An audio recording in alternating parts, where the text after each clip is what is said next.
आज हम उस खबर की बात करेंगे जिसने छत्तीसगढ़ के जंगलों से लेकर दिल्ली के सत्ता के गलियारों तक हलचल मचा दी है। एक ऐसी खबर जो अगर सच साबित हुई तो दशकों से चली आ रही हिंसा और खून खराबे के काले अध्याय का अंत लिख सकती है। सवाल बड़ा है, क्या छत्तीसगढ़ में नक्सलवाद वाकई अपने अंत की ओर है? क्या वो लड़ाके जिनके हाथों में हमेशा हथियार रहे अब शांति की बात करने को मजबूर हो गए हैं? नमस्कार, मैं हूं चंद्रशेखर और आप देख रहे हैं नवप्रदेश टीवी। छत्तीसगढ़ के बिहड़ जंगलों से एक चिट्ठी बाहर आई है। यह नक्सली संगठन सीपीआई माओवादी के प्रवक्ता अभय का एक प्रेस नोट है। 15 अगस्त की तारीख वाले इस लेटर ने सबको चौंका दिया है। इस चिट्ठी में पहली बार नक्सलियों ने साफ तौर पर हथियार छोड़ने और शांति वार्ता की इच्छा जताई है। सोचिए, जो संगठन हमेशा हिंसा और बंदूक की भाषा बोलता था, वो आज वीडियो कॉल पर बात करने की पेशकश कर रहा है। इस वायरल लेटर में नक्सलियों ने सरकार के सामने कुछ शर्तें रखी है। उनकी सबसे बड़ी मांग है 1 महीने का सीज फायर, यानी 1 महीने तक सुरक्षा बल उनके खिलाफ कोई ऑपरेशन न चलाए ताकि बातचीत के लिए एक सुरक्षित माहौल बन सके। नक्सलियों ने संपर्क साधने के लिए एक ईमेल आईडी भी जारी की है और कहा है कि सीज फायर की घोषणा रेडियो और टीवी के जरिए की जाए ताकि उन तक ये संदेश साफ साफ पहुंच सके। चिट्ठी में लिखा है कि वो भी विकास और शांति चाहते हैं, इसलिए सरकार को उनसे संवाद स्थापित करना चाहिए। अब सवाल उठता है कि अचानक ये हृदय परिवर्तन कैसे हो गया? जो नक्सली कल तक सुरक्षा बलों पर घात लगाकर हमले कर रहे थे, वो आज बातचीत की मेज पर क्यों आना चाहते हैं? इसका जवाब छिपा है पिछले कुछ महीनों की घटनाओं में। केंद्रीय गृह मंत्री अमित शाह ने ऐलान किया था कि 31 मार्च 2026 से पहले देश को नक्सलवाद से मुक्त कर दिया जाएगा। इस ऐलान के बाद जनवरी 2024 से ही नक्सलियों के खिलाफ सुरक्षा बलों के ऑपरेशन में जबरदस्त तेजी आई। ऑपरेशन प्रहार और दूसरे अभियानों ने नक्सलियों की कमर तोड़कर रख दी है। उनके कोर इलाकों में सुरक्षा बलों ने कैंप स्थापित कर दिए हैं, जिससे उनकी सप्लाई चेन और मूवमेंट लगभग ठप हो गई है। आइए जरा साल 2025 के आंकड़ों पर नजर डालते हैं जो इस कहानी को और साफ करते हैं। इस महीने 11 सितंबर को 1 करोड़ के इनामी नक्सली बालकृष्णन समेत 10 नक्सली मारे गए।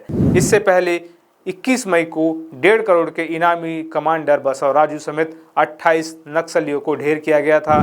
अप्रैल मई के महीने में कर्रेगुट्टा पहाड़ी पर 31 नक्सली मारे गए। मार्च में बीजापुर और कांकेर में 30 नक्सली ढेर हुए और फरवरी में बीजापुर के इंद्रावती नेशनल पार्क इलाके में 31 नक्सलियों को मार गिराया गया था। ये तो बस कुछ बड़ी घटनाएं हैं। जनवरी से लेकर अब तक अलग अलग मुठभेड़ों में सैकड़ों बड़े और छोटे कैडर के नक्सली या तो मारे गए हैं या फिर उन्होंने आत्मसमर्पण कर दिया है। लगातार हो रही कार्रवाइयों से नक्सली संगठन पूरी तरह से बिखर गया है। उनके बड़े नेता मारे जा चुके हैं और नए कैडर की भर्ती लगभग बंद हो चुकी है। यही वो बौखलाहट और बेबसी है जो उन्हें आज हथियार छोड़ने और बातचीत करने के लिए मजबूर कर रही है। हालांकि इस चिट्ठी को लेकर सरकार ने बहुत सधा हुआ और सतर्क रुख अपनाया है। छत्तीसगढ़ के डिप्टी सीएम और गृहमंत्री विजय शर्मा ने कहा है कि सरकार ने कभी हिंसा की इच्छा नहीं जताई, लेकिन इस वायरल चिट्ठी की प्रामाणिकता की जांच करना बेहद जरूरी है। सरकार ये सुनिश्चित करना चाहती है कि ये शांति की पेशकश वाकई असली है या फिर ये नक्सलियों की कोई नई चाल है, जिसका मकसद सांस लेने की फुर्सत पाना और फिर से संगठित होकर हमला करना है। ये पहली बार नहीं है जब शांति वार्ता की बात उठी है, लेकिन इस बार नक्सलियों का लहजा और उनकी मांगे उनकी कमजोर होती स्थिति को साफ दिखाती है। अगर ये चिट्ठी सच्ची है और बातचीत आगे बढ़ती है तो ये बस्तर के उन लाखों लोगों के लिए एक वाकई नई सुबह साबित होगी जिन्होंने दशकों से केवल गोलियों की आवाज और बारूद की गंध महसूस की है। ये उन जवानों की शहादत को सच्ची श्रद्धांजलि होगी जिन्होंने इस धरती को नक्सल मुक्त कराने के लिए अपनी जान कुर्बान कर दी। लेकिन राह अभी भी आसान नहीं है। कई सवाल अभी भी हवा में तैर रहे हैं। क्या सरकार नक्सलियों की शर्तों को मानेगी? क्या बातचीत की प्रक्रिया में सभी नक्सली गुट शामिल होंगे? और सबसे बड़ा सवाल, क्या दशकों की हिंसा के बाद दोनों पक्ष एक दूसरे पर भरोसा कर पाएंगे? इस कहानी का अंजाम क्या होगा ये तो आने वाला वक्त ही बताएगा।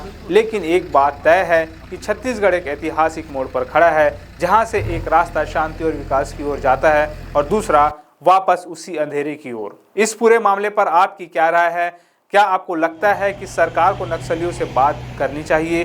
क्या ये शांति की एक सच्ची पहल है या महज एक धोखा?